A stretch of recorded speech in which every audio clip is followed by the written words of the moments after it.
all know this device, a clock, right? And sometimes even feel like a slave to it. It turns out that we're even more tied to this 24-hour timing than most of us know.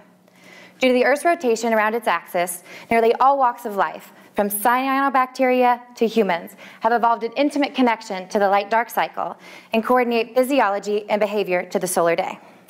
This phenomenon is known as circadian rhythmicity and controls the 24-hour pattern of not only our sleep and wakefulness, but also brain wave activity, hormone production, cell growth, and many other biological processes, day in and day out.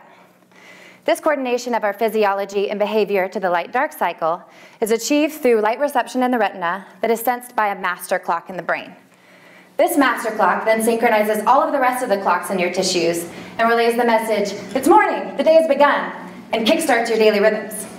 That's right, there are molecular clocks ticking in almost all of your cells that control the timeliness of when genes are turned on or off, including those involved in the synthesis of melatonin, to peak after dark so that you can go to sleep. Many of us have experienced the pain of jet lag, right? This happens because these individual clocks in your cells are out of sync with the destination time and misaligned with the environment, thus resulting in the feeling of, ugh, I can't sleep to save my life, or, I could really go for a cheeseburger at 4 a.m. Not only is circadian disruption a nuisance when traveling, this temporal regulation of our genes is hardwired into our biology, and interruption of this global regulator can lead to diseases such as diabetes and cancer.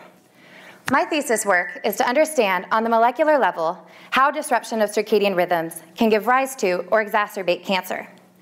In this vein, we found a novel human gene that is silenced in healthy cells but turned on in cancer and can shut down the molecular circadian clock.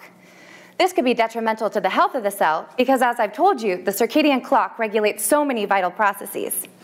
And what's more is that the circadian clock also regulates genes involved in cell division to keep proper cell division in check.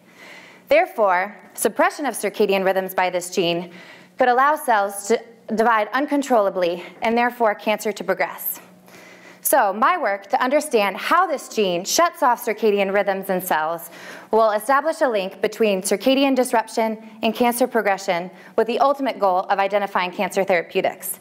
So as it turns out, uncovering what really makes us tick might actually keep us ticking for longer.